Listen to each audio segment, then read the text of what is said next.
ایک شخص نے ایک امام صاحب کی، ایک مولانا صاحب کی اپنے گھر پہ دعوت کی کہ حضرت آئیے ذرا گھر پہ کھانا کھائیے، دعا بھی کر دیجئے۔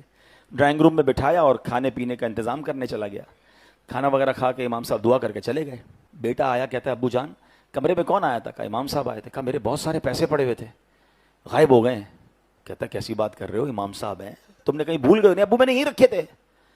بڑا پریشان کیونکہ پیسے زیادہ تھے، ٹینشن میں آ گیا۔ ابو کو سمجھایا، ابو کہ میں تو امام صاحب سے بات نہیں کروں گا، اتنی نیک شخصیت ہے، کوئی امام صاحب چوری کرنے تھوڑی آئے تھے، تم نے کہیں رکھ دیا ہوگا۔ کہتا نہیں ابو یہی رکھے تھے۔ بہرحال دل میں اس نے رکھی بات، پیسے زیادہ تھے، یاد تھے اس کو۔ 6 مہینے، سال بعد، 1 سال بعد پھر انہوں نے امام صاحب کی دعوت کی۔ بچہ تو بچہ ہی ہوتا ہے، اس کو اپنے پیسے یاد تھے، ابو کو دعوت یاد تھی، بچے کو پیسے یاد تھے۔ جیسے ہی امام صاحب آئے تو ابو کھانا لینے گئے تو اس نے کان میں امام صاحب سے پوچھ لیا، امام صاحب ایک بات کہوں، ناراض مت ہوئیے گا۔ بولو بیٹا کیا مسئلہ ہے؟ کہا پچھلے سال بھی آئے تھے نا، میرے کچھ پیسے تھے، بڑے زیادہ پیسے تھے، آپ جب سے گئے وہ پیسے نہیں مل رہے، آپ ناراض مت ہوئیے گا، میں آپ کو کچھ کہہ نہیں رہا، آپ کو نظر آئے تھے۔ یہ سن کر امام صاحب رونے لگ گئے۔ اتنی دیر میں والد صاحب بھی آ گئے۔ بیٹے نے کہا میں نے امام صاحب سے پوچھا ہے، وہ تو رو رہے ہیں۔ کہا دیکھا میں نے کہا تھا نا تمہیں نہیں کرنا تھا، امام صاحب کو کتنا دکھ ہوا، آپ معاف کر دیں، ہم آپ کو چور نہیں کہہ رہے، بس یہ بچہ تھا اس نے پوچھ لیا۔ کہتے میں اس لیے نہیں رو رہا کہ اس نے مجھ سے سوال کیا ہے۔ یہ سامنے آپ کی کبٹ کے اندر قرآن پاک ہے، ذرا نکالیے۔ انہوں نے قرآن پاک نکالا، کہا اس کو کھولیے۔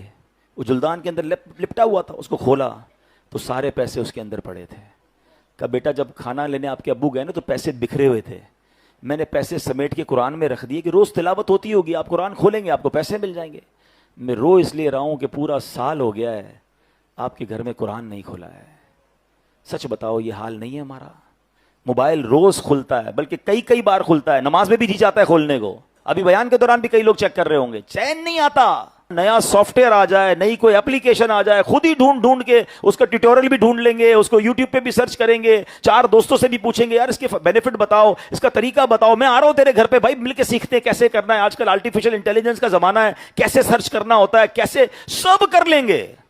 قرآن کے بارے میں یار ابھی تو واقعی مشکل ہے، اب تو کیسے پڑھیں؟ یعنی جس کو نہیں کرنا نا، ایک جملہ یاد کر لیں، امیر اہل سنت کا بڑا تاریخی جملہ ہے۔ آپ فرماتے ہیں جس کو کرنا ہو نا اس کے لیے راستے بہت، جس کو نہ کرنا ہو اس کے لیے بہانے بہت۔ فیصلہ